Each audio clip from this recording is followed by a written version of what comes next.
उपस्थित हुआ है और ऐसा सुअवसर बहुत समय बाद आता है। इसलिए भी आज का ये दिन अत्यंत विशेष और महत्वपूर्ण है। इसलिए आज के दिन का प्रत्येक सेकंड, एक एक मिनट और एक एक क्षण हमारे लिए बहुत विशेष है। सभी वैष्णव भक्तगण आज के दिन निर्जला एकादशी का पालन कर रहे हैं। निर्जला एकादशी विशेष कथा की इस वीडियो को अंत तक अवश्य देखिएगा, क्योंकि अंत में आपके लिए एक बहुत अच्छी खुशखबरी है, जिसकी आप में से कई भक्त काफी समय से प्रतीक्षा भी कर रहे थे, तो उसे अवश्य सुनिएगा। आइए आज की कथा आरंभ करते हैं। ज्येष्ठ मास के शुक्ल पक्ष में आने वाली पांडव निर्जला एकादशी का वर्णन हमें ब्रह्मवैवर्त पुराण में श्रील व्यास देव जी और भीम के संवाद में प्राप्त होता है। युधिष्ठिर महाराज के छोटे भाई भीमसेन ने एक दिन श्रील व्यास देव जी से पूछा। उन्होंने कहा, हे विद्वान एवं पूजनीय पितामह, कृपया मेरी विनती सुनिए। मेरे बड़े भाई युधिष्ठिर, माता कुंती, अर्जुन, नकुल, सहदेव और द्रौपदी भी एकादशी के दिन कुछ भी नहीं खाते हैं। वे हमेशा मुझे भी ये उपवास रखने के लिए प्रेरित करते हैं।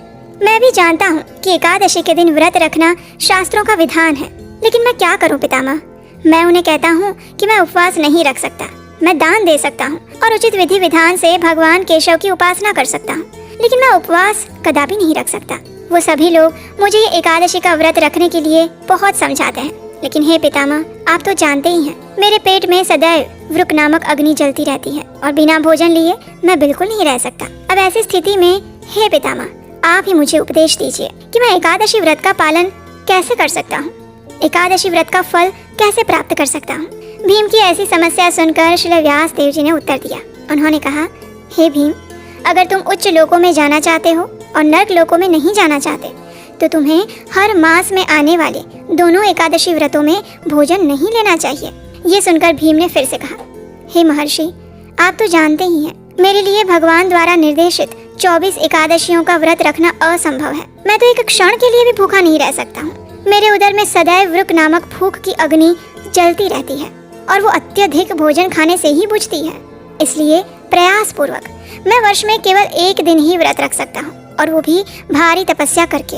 इसलिए कृपया आप मुझे उपदेश दीजिए कि किस प्रकार और ऐसा कौन सा मैं व्रत करूं जिससे कि मुझे समस्त लाभ प्राप्त हो सके। भीम का ये प्रश्न सुनकर श्री व्यास देव जी मुस्कुराने लगे। उन्होंने कहा, हे पुत्र, मैं तुम्हारी समस्या समझ सकता हूँ। अब ध्यान से सुनो। ज्येष्ठ मास के शुक्ल पक्ष के दौरान आने वाली एकादशी का नाम निर्जला एकादशी है। इस एकादशी के दिन अन्न के साथ साथ जल भी ग्रहण न करते हुए संपूर्ण उपवास करना चाहिए। इस एकादशी के दिन कुछ भी खाना पीना नहीं चाहिए, अन्यथा उसका व्रत टूट जाता है। इस व्रत का पालन एकादशी के दिन सूर्योदय से द्वादशी के सूर्योदय तक करना चाहिए। अगर कोई कठोरता से बिना जल ग्रहण किए इस व्रत का पालन करता है, तो वो वर्ष की समस्त एकादशियों के पालन का फल प्राप्त कर लेता है। एक समय भगवान विष्णु ने मुझे बताया था कि अगर कोई भी मेरी शरण ग्रहण करता है और इस निर्जला एकादशी का पालन करता है, जो मुझे अत्यंत प्रिय है, तो वो निश्चित रूप से समस्त पापों से मुक्त हो जाता है। वास्तव में समस्त एकादशियों में भोजन वर्जित है, लेकिन निर्जला एकादशी में तो पानी भी वर्जित है। इस एकादशी के पालन से समस्त पवित्र तीर्थों की यात्रा के समान फल प्राप्त होता है। मृत्यु के समय यमदूत उसके पास नहीं आते, बल्कि विष्णुदूत उसे भगवान विष्णु के धाम में ले जाने के लिए आते हैं। श्री व्यास देव जी के ऐसे उपदेश सुनकर भीमसेन ने निर्जला एकादशी व्रत पालन करने का संकल्प लिया, और तब से वे प्रत्येक निर्जला एकादशी का व्रत रखने लगे। और इसीलिए ये व्रत पांडव निर्जला एकादशी या फिर भीम एकादशी के नाम से विख्यात हो गया। इस एकादशी का पालन करने से सुमेरु या मंदार पर्वत के समान पाप कर्मों के फल भी भस्म हो जाते हैं। भगवान श्री कृष्ण ने स्वयं ये घोषणा की थी कि पवित्र नदी में स्नान करना, दान देना, वैदिक मंत्रों का जप या यज्ञ करना इस निर्जला एकादशी के दिन अमोघ हो जाता है। श्रद्धा और प्रेम के साथ इस एकादशी का महात्म्य श्रवण करने या पाठ करने से वैकुंठ धाम की प्राप्ति होती है। और इसीलिए आज की इस निर्जला एकादशी के दिन संपूर्ण दिन के दौरान अधिक से अधिक हरे कृष्ण महामंत्र, यानी हरे कृष्ण कृष्ण कृष्ण हरे हरे, हरे राम राम राम हरे हरे, इस महामंत्र का अधिक से अधिक उच्चारण करना चाहिए। भक्तगण आज के दिन इस महामंत्र की कम से कम 16, 25, 32 या 64 माला का जप करने का संकल्प भी लेते हैं। संपूर्ण दिन के दौरान अपनी चेतना को अधिक से अधिक भगवान श्री कृष्ण के चरणों में समर्पित रखना चाहिए। आज के दिन अन्न और जल दोनों का त्याग करके उपवास करना चाहिए। शुद्ध और सात्विक चेतना रखते हुए इस निर्जला एकादशी का पालन करना चाहिए और उसी से भगवान को प्रसन्न करने का प्रयास करना चाहिए। जैसा कि आप जानते हैं, हम अपने चैनल पर वैदिक शास्त्रों से लिए गए प्रमाणभूत ज्ञान का प्रचार कार्य करते हैं। हमारे चैनल पर आने वाले वीडियोस अच्छे से रिसर्च किए हुए होते हैं, उसके संदर्भ प्रमाणिक शास्त्रों से लिए होते हैं और इसीलिए हम अपने वीडियोस में बीच बीच में अनेक श्लोका का संदर्भ भी देते रहते हैं, क्योंकि यहाँ पर दी जाने वाली जानकारी किसी भी सामान्य वेबसाइट या यूट्यूब चैनल से ली गई नहीं है, बल्कि हमारे प्रमाणभूत वैदिक शास्त्रों से ली गई है और इसलिए उसमें सच्चाई है, प्रमाणभूतता है। और हमारा यही प्रयास है कि हम हमारे वैदिक ज्ञान को यथा रूप में जैसा है वैसे ही बिना किसी मिलावट के अधिक से अधिक लोगों तक पहुंचा सके। अगर आपको हमारे द्वारा किया जा रहा ये प्रयास सराहनीय लगता है और सनातन संस्कृति के प्रचार कार्य को आगे बढ़ाने में अगर आप हमारी सहायता करना चाहते हैं तो स्क्रीन पर दिए गए नंबर पर अपना आर्थिक योगदान भेज सकते हैं। आपके द्वारा दिया गया योगदान हमें इस कार्य को अधिक से अधिक लोगों तक पहुँचाने में सहायता करेगा और सनातन शिक्षा का प्रचार करने का पुण्य फल आपको भी मिलेगा।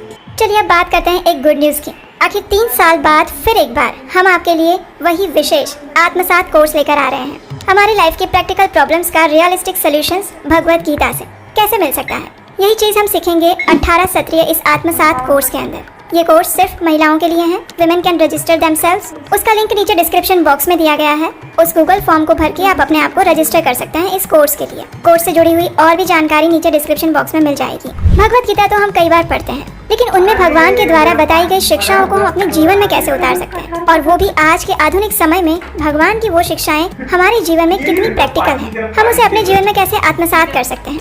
यही विषय है हमारे इस 18 सत्रीय भगवत गीता कोर्स में, जिसका नाम है आत्मसात। तो जल्दी कीजिए, आज ही अपने आप को रजिस्टर करें इस कोर्स के लिए। ये कोर्स हम आने वाले दिसंबर महीने में स्टार्ट करने वाले हैं। सीटें बहुत लिमिटेड हैं, इसलिए फर्स्ट कम फर्स्ट सर्व के बेसिस पर आपका रजिस्ट्रेशन दर्ज किया जाएगा। तो अगला नोटिफिकेशन आने की वेट मत कीजिएगा, आज ही अपने आप को रजिस्टर करवाइए। और हम आपको विश्वास दिलाते हैं कि इस कोर्स को करने के बाद आपको भगवत गीता से जुड़ी हुई ऐसी शिक्षाएं और ऐसी इंसाइट्स मिलेंगी जिसके बारे में ना आपने कभी सुना होगा और ना सोचा होगा। महिलाओं के लिए ये कोर्स बहुत ज़्यादा यूनिक, प्रैक्टिकल और बेनिफिशियल होने वाला है। तो जल्दी से अपने आप को और अपने फ्रेंड्स को इस कोर्स के लिए रजिस्टर करने के लिए प्रेरित करें। इस कोर्स की संपूर्ण जानकारी और गूगल फॉर्म का लिंक नीचे डिस्क्रिप्शन बॉक्स में है, वहां जाकर फिल कर सकते हैं। चलिए अब आज के इस मंगलमय और पावन निर्जला एकादशी के अवसर पर हम एक और सुंदर रस से भरी हुई पौराणिक कथा का श्रवण करते हैं, जो कि भगवान और उनके भक्त के बीच का सुंदर मधुर आदान प्रदान है। आइए एक और कथा का श्रवण करते हैं। बहुत वर्षों पुरानी बात है। एक समय दक्षिण भारत में विद्यानगर में 2 ब्राह्मण रहते थे। एक अत्यंत वृद्ध और कुलीन परिवार के ब्राह्मण थे। उस वृद्ध ब्राह्मण ने एक दिन सोचा कि मेरे जीवन का बहुत सारा हिस्सा तो ऐसे ही निकल गया, लेकिन अब इस मृत्यु के समय में मुझे तीर्थ यात्रा में दर्शन करने का बड़ा मन कर रहा है, तो क्यों ना मैं अपनी तीर्थ यात्रा आरंभ करूं और अलग अलग स्थानों पर जाकर भगवान के दर्शन करूं। ऐसा निर्णय करके वे वृद्ध ब्राह्मण विभिन्न तीर्थ स्थानों की यात्रा करने के लिए निकल पड़ते हैं। संयोगवश उसी समय एक और युवक ब्राह्मण भी उनके साथ चल पड़ते हैं।